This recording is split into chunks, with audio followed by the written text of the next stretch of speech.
For all your t-shirt needs, check out TeePublic's Killer Selection. Follow the link in the description.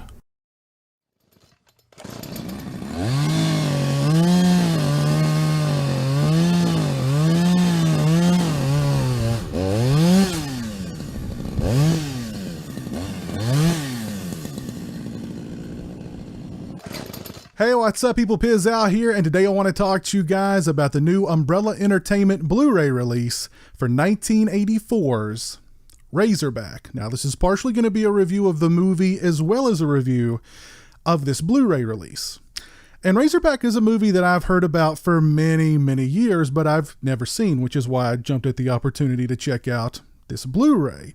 I know the film is directed by Russell Mulcahy, and if you don't know who Russell Mulcahy is, you probably didn't grow up in the 80s. Back in the day, at the dawning of MTV, he was the go-to music video director. He really sort of created the music video template, for lack of a better word.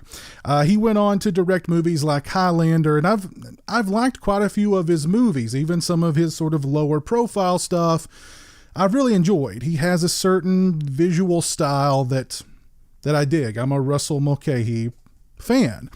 And Razorback is an interesting film. Razorback is a creature feature that, as a creature feature, isn't that great. It's basically Jaws set in the outback, and instead of a great white shark, you've got a razorback. And the movie hits a lot of the beats that you would want out of any creature feature. The pacing is a bit off. It's, from a narrative point of view, it's just not quite there. On the other hand, from a visual point of view, Razorback is freaking stunning. Razorback is kind of like a tripped out dream. The visuals in this movie are fantastic. It's Russell Mulcahy really just showing off his style, showing off his penchant for really cool angles, for moving the camera, for just... Basically, he opens up every trick in the music video director tool bag and throws it at the screen. And now, kind of like a music video, the narrative, literally at one point, the narrative in Razorback is completely thrown out the window, and we are treated to like this extended, it's at least 10 minutes, but it feels like 20 minutes or half an hour of just trippy dream sequence that really has nothing to do with the movie itself. It's just a stage for Russell Mulcahy to show what kind of a visual director he is, and he certainly uses that stage to show off. The music is sort of the perfect side dish to the visuals in this film. The music, again, it's very kind of dreamlike. It's very sort of synthy. The music is utterly fantastic. The cinematography in this film is also just beautiful. The way that the outback is shot, the colors, it's just a gorgeous movie to look at. It's certainly style over substance, but the style kind of becomes the substance at a certain point in this movie. And even though the pacing is off, even though from a narrative point of view, it's not quite, it's not quite there. Visually, this thing is just, it's a great looking movie. It's a great sounding movie. The characters in the movie, I said they were off, but in a good way. The characters, there's a couple of characters in particular in this film that they play along perfectly with the whole thing being like it's a dream. The last act of the movie is basically kind of like Jaws on land, but with a razorback instead of a great white shark. But again, this movie's all about the style. This movie's all about the look of the movie, the mood of the movie, and those things are just fantastic. I really can't say whether or not I like this movie, to be perfectly honest. It's the kind of movie that I just kind of sat and just watched it in like almost this haze, because the movie, again, it's like a dream. I mean, everything, Russell Mulcahy just like bathes every single shot in like this, it's smoky and foggy, and the music is, it like put me in a trance, to be perfectly honest. I don't know if I liked the movie. I mean, that's honestly, I think, a credit to this film. The film is so visually arresting. It sort of, I don't know. It kind of blew my mind. I don't know if I liked it or not, to be perfectly honest with you. It's definitely the kind of movie that I can see myself revisiting at some point in the near future, because again, just visually, it's such a visually arresting movie. I don't know. I'm almost at a loss when it comes to Razorback. I love the visuals. I loved the music in the film. I loved the oddball characters. The pacing is off. The narrative is not quite there. Some of the characters in the film are just kind of, they're just kind of boring.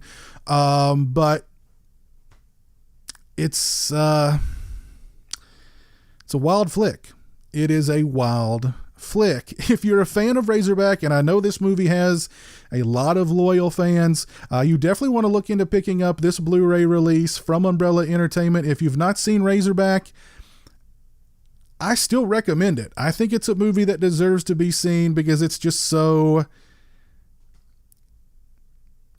kind of out there. And if you've not seen it, this Blu-ray would be a great way to introduce yourself to Razorback. This Blu-ray is part of Umbrella Entertainment's Beyond Genres releases. This is volume 4 of Beyond Genres. And as with all of the Beyond Genres releases, we get a very nice slipcover here with some brand new artwork from Simon Sherry, and he's done a fantastic job with the artwork for all of these Beyond Genres releases from Umbrella. Inside the Blu-ray, you have some more great artwork here on the sleeve. You can see there, the sleeve is also reversible. And you've got some great artwork there on the reverse of the sleeve as well. Just really beautiful presentation for Razorback. The movie is presented in a brand new 4K transfer. Again, the movie looks fantastic. I would say from a picture quality point of view, I'd give it a 4 out of 5. There are some moments though when like there's these long tracking shots, you'll see like it'll look kind of pixely, but overall the 4K transfer for the Blu-ray just makes the visuals in the film all the more stunning, to be honest. As far as the audio is concerned, I'd give the audio again 4 out of 5. This is a great sounding release as well.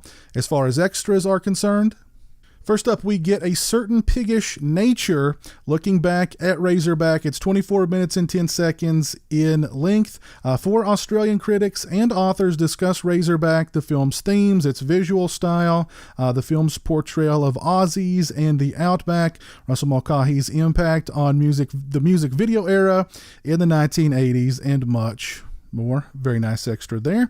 Next up, we have Jaws on Trotters, the making of Razorback. It is a making of featurette from 2005. It is 1 hour, 13 minutes, and 43 seconds in length.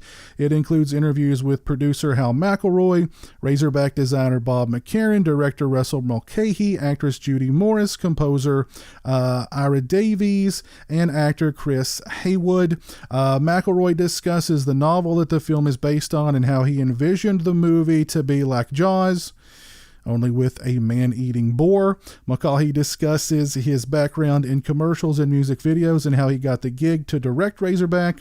McElroy and Mulcahy and McCarran discuss the design of the Razorback and how many Razorbacks were produced for the film, including a $250,000 model that didn't work and was only used in the film for about 1 second. Money well spent. They discuss how Jeff Bridges was almost cast as the star of the film. Which, can you imagine Jeff Bridges? Or I can't imagine Jeff Bridges in this movie. It would be even trippier. I just think of the dude in this. I'm getting a headache just thinking about it. They discuss working with Gregory Harrison and how he did all his own stunts in the film.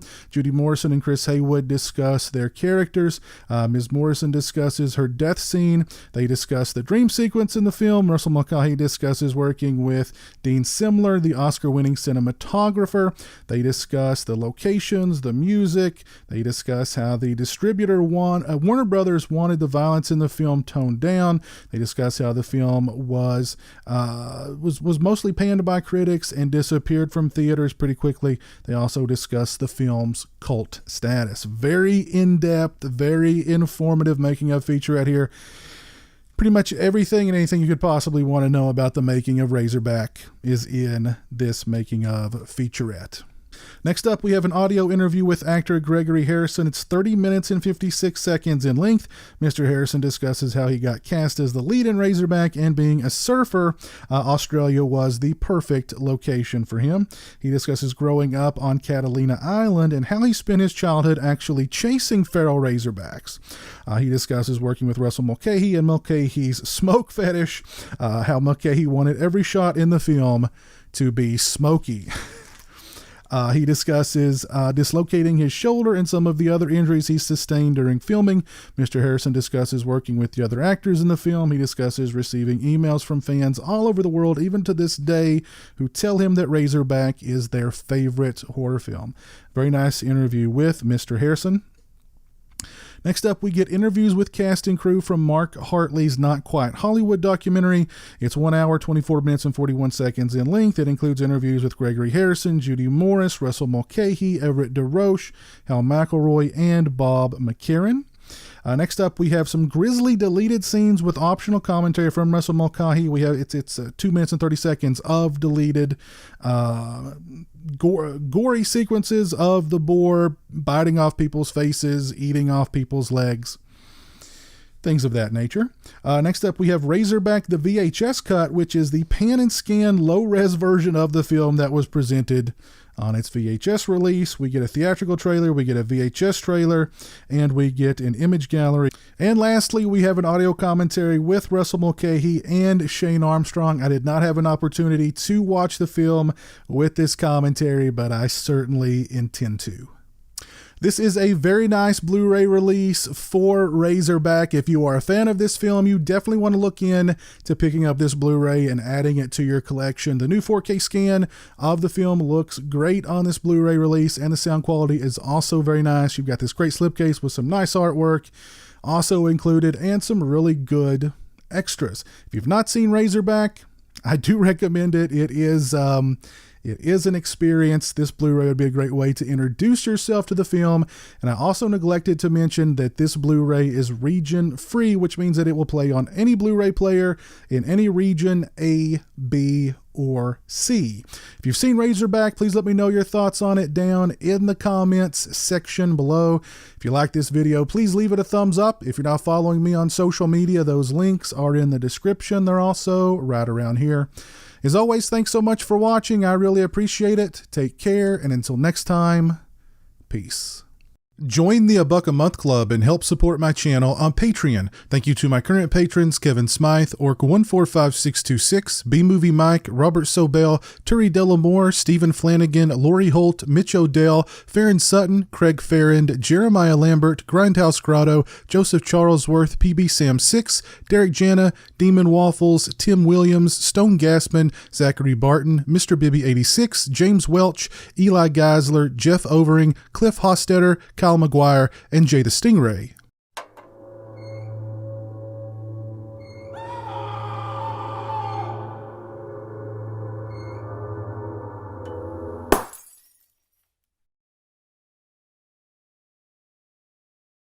Say hello to the internet, Jeremy.